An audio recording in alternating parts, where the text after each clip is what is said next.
చనిపోతే దహన సంస్కారాలు చేయాలంటే ఫోన్ పెట్టి లైట్లు వేసుకొని చేయాలంట అండి.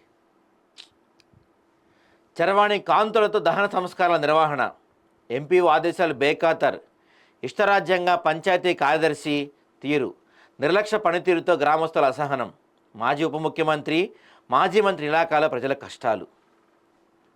దారుణం ఇది చూడండి అసలు.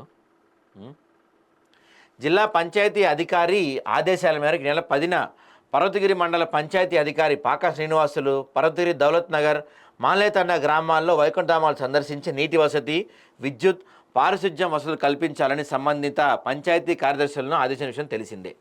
మంగళవారం పర్వతగిరి మండల కేంద్రంలో ఒక సామాజిక వర్గానికి చెందిన ఒక వ్యక్తి మరణించిన సందర్భంగా సాయంత్రం దాదాపు 7 గంటల సమయంలో దహన సంస్కారాలను ఫోన్ వేలుతో నిర్వహించారంట. విద్యుత్ సౌకర్యం లేనందున అనుకోని ప్రమాదం జరిగితే బాధ్యత ఎవరు వహిస్తారని గ్రామస్తులు ఆగ్రహం వ్యక్తం చేస్తున్నారు. మాజీ మంత్రి ఎర్రబెల్లి దయాకర్ రావు, మాజీ డిప్యూటీ సీఎం, ప్రస్తుత స్టేషన్ గన్పూర్ నియోజకవర్గ ఎమ్మెల్యే కడెం శ్రీహరి సొంత గ్రామంలో ఈ విధంగా ఉంటే ఇక మిగతా గ్రామాల్లో ఏ విధంగా ఉంటుందని వచ్చిన బంధువులు ముక్కుల మీద వేలేసుకొని ఆశ్చర్యం వ్యక్తం చేస్తున్నారు. అనంతరం చెరువులో స్నానం చేయాలనుకుంటే ప్రమాదం జరిగితే ఎవరు బాధ్యత వహిస్తారు?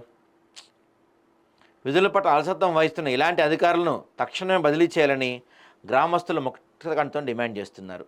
మరి ఏం చేస్తారో ఏంటో. నిజంగా ఇలాంటి చోట్ల కూడా కనీసం ఫెసిలిటీస్ ఇవ్వకపోతే ఎలా అండి? మనిషి చనిపోయిన తర్వాత ఉండే ప్లేస్ కదా.